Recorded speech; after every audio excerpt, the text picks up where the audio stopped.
Gold, trusted gold buyers. మీరు తాకట్టు పెట్టిన బంగారాన్ని విడిపించి ఈ రోజు ఉన్న మార్కెట్ ధరకు కొనబడను.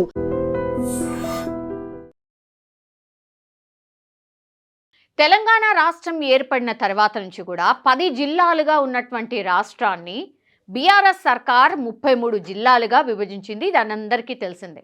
అయితే ఇక్కడ శాస్త్రీయత లోపించింది అనే కారణంతోనే ఇప్పుడు తిరిగి ఈ జిల్లాల పునర్వ్యవస్థీకరణ చేయాలనే అంశం ఇప్పుడు పెద్ద ఎత్తున తెర మీదకైతే వస్తోంది.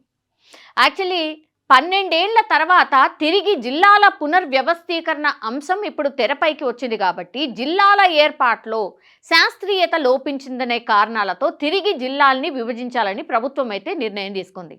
ఇదే క్రమంలో 33 జిల్లాలుగా ఉన్నటువంటి రాష్ట్రాన్ని ఇప్పుడు 23 జిల్లాలుగా కుదించాలని కూడా ప్రభుత్వం సూత్రప్రాయంగా ఒక నిర్ణయానికి వచ్చినట్టుగా కూడా మనకున్నటువంటి సమాచారం.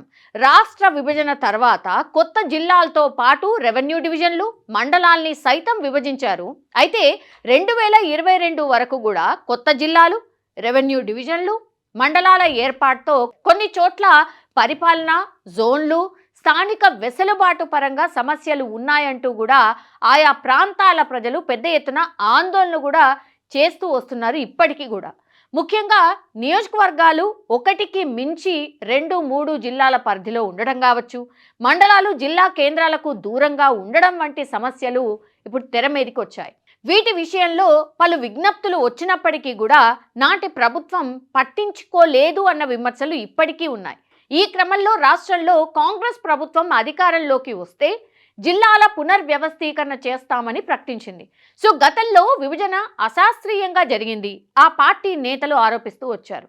అనుకున్నట్టే కాంగ్రెస్ అధికారంలోకి రావడంతో జిల్లాల పునర్వ్యవస్థీకరణకు కట్టుబడి ఉన్నామని సీఎం రేవంత్ రెడ్డి పలుమార్లు ప్రకటించారు కూడా. ఇప్పుడు తాజాగా శాసనసభలోనూ రెవెన్యూ శాఖ మంత్రి పొంగులేటి శ్రీనివాసరెడ్డి కూడా ఈ విషయంపై మరింత స్పష్టత ఇచ్చారు.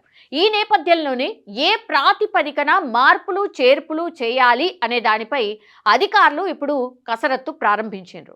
రాష్ట్రంలో పాలనాపరంగా సమస్యాత్మకంగా ఉన్న పలు రెవెన్యూ డివిజన్లు, మండలాల విషయంలో ప్రభుత్వం తక్షణ చర్యలు ప్రారంభించడానికి సిద్ధమైంది.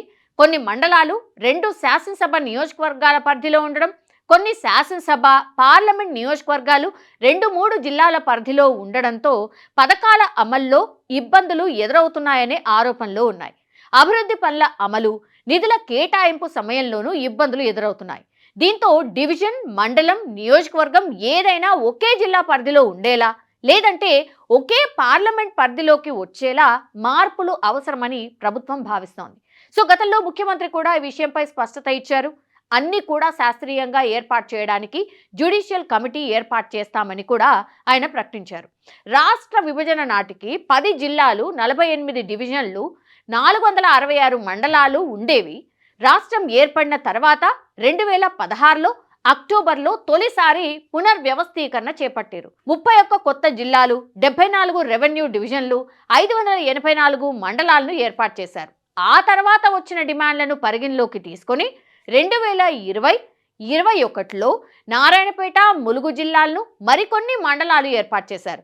ప్రస్తుతం అయితే 33 జిల్లాలు, 74 రెవెన్యూ డివిజన్లు, 612 మండలాలు ఉన్నాయి. ఇక ప్రస్తుతం 12 రెవెన్యూ డివిజన్లు, 25 మండలాలను నూతనంగా ఏర్పాటు చేయాలని కొత్తగా విజ్ఞప్తులు వచ్చాయి. కొన్ని మండలాల్లో గ్రామాల విభజన శాస్త్రీయంగా లేదని ప్రజాప్రతినిధులు కూడా చెప్తున్నారు. పక్కనే మండల కేంద్రం ఉన్నప్పటికీ కూడా ఎక్కడో దూరంగా ఉన్న మండలంలో కలవడం, ఒక జిల్లా పరిధిలో మండలం వేరే జిల్లా పరిధిలో ఉన్న నియోజకవర్గంలోకి చేరడం లాంటి సమస్యలు అనేకం ఉన్నాయి.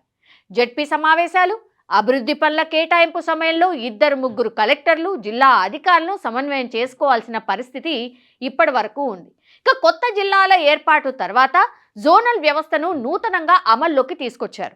రంగారెడ్డి జిల్లా నుంచి మహబూబ్ నగర్ జిల్లా పరిధిలోకి చేరిన గండీడ్, మహమ్మదాబాద్ మండలాల్లో సమస్యలు తలెత్తాయి. కరీంనగర్ జిల్లా నుంచి హుస్నాబాద్ రెవెన్యూ డివిజన్, బెజ్జంకి మండలాలను సిద్దిపేట జిల్లాలో కలిపారు. దీంతో జిల్లా కేంద్రానికి చాలా దూరం పెరిగింది. దీంతో ఆయా ప్రాంతాల ప్రజలు తిరిగి కరీంనగర్లో కలపాలని డిమాండ్ చేస్తూ ఉన్నారు.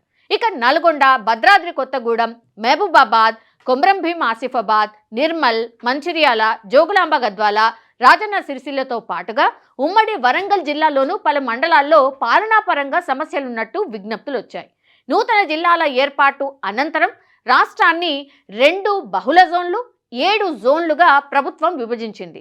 దీని ప్రకారంగా చూస్తే ఉద్యోగుల నియామకం, పదోన్నతులు చేపడుతూ ఉన్నారు. ఇప్పుడు పునర్వ్యవస్థీకరణ చేస్తే జోన్లలోనూ మార్పులు చేయాల్సి వస్తుంది. కాగా రాష్ట్రం ఏర్పడిన తర్వాత కొత్త జిల్లాల ఏర్పాటుతో పాటు పలు జిల్లాలకు కొత్తగా పేర్లు కూడా పెట్టారు. నాటి విభజన సందర్భంలో అన్ని అనుమతులతో జిల్లాల పునర్వ్యవస్థీకరణ జరిగింది.